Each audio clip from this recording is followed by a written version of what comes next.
In this session, let's look at the ethics related aspects relating to Preston Partners. Just to give a brief background about the case, this particular Preston Partners is a medium-sized investment management firm, right? Majorly into large capitalization portfolios of US. This is this is the prime background of this firm, and generally it maintains for pension funds as well as for personal accounts. And here Mr. Sheldon Preston,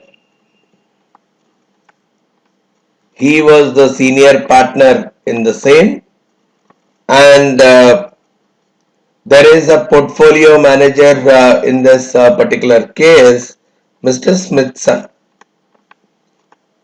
Smithson is a portfolio manager and a CFA. Even Preston is a CFA. Now, Preston actually, as a president, he even gets into the daily monitoring activities, all trades that Preston has made, and whatever the major price changes that have occurred, he is generally reviewing them on a regular basis. But once when he was on a vacation for a couple of weeks, one of his portfolio managers, Smithson, has actually added the two stocks. One is Utah Biochemical and also Norgood PLC. So these two stocks have been added to the portfolios of almost all their clients, all the clients of the Preston. And of course, they were, for that, actually Smithson had placed a block trade and got executed. And allocation wise, these block trade stocks were allocated to all their clients, probably starting with the large clients first and then moving down towards the small client, because he has seen that in Preston there is no policy manual primarily targeting how should this block trade be allocated to their client. So he has used his own discretion in terms of allocating the block trade to all their clients. So started with the largest client and then moved down further. And the reason why he has added these two was he got into he came to know through he came to know through when actually in a restaurant these two companies were discussing out in an intense manner, and that is where he sensed that there is a possibility that Utah must be asking Norgood for a typical merger or a takeover kind of a scenario. So he checked out the financials of both the companies. He started doing a research on both the firms, and somehow he came to a conclusion that both of them are worth buying. They are undervalued, right? And there are some good the earnings outlook is going to be positive for both the companies. But what has been seen is Norgood as such, it is trading in the European market. It's a European firm, but in the US exchange, it is trading in the form of ADRs, whereas Utah is actually more and more volatile, whereas Norgood was not that volatile, and it has risen consistently in the past. Whereas when it comes to Utah, at some time it was a high growth stock, but after that it has fallen. For the last few years, there is a big fall in the stock price. But after seeing the product base and all, even Smithson felt that the stock price is going to rise for this. So which means there is a lot of volatility associated with this stock. Because it has risen then fallen, so there is some amount of volatility that is associated. And even looking at the product lines, he was sensing that these two are complementary businesses. So they are not too much of competing kind of businesses, so complementary. So a merger of these two could benefit both. So thinking that, he has made a block trade and finally allocated them to some of his clients. And what has been observed is, within no time, couple of weeks itself, the stock prices of both the companies have actually raised in the US market. But in this process, right, just looking at that as the typical the case background, it is visible that there are a lot of standards that have been violated in the same. The first and the foremost thing is the duties to the clients. The major thing which we could sense here as a violation is the duties to the clients, especially looking at the suitability part. The block trade has been allocated to all the clients, both the companies Norgood as well as Utah Biochemical. These two stocks have been allocated to all their clients without understanding whether this particular stock suits the requirements of that clients or not. So individual risk tolerance limits, the needs, the circumstances, the goals of the clients have not been taken into consideration, and no attempt has been made to try to map the investment of these two companies with the client's expectation, because we are seeing that this is more and more volatile, risen, fallen.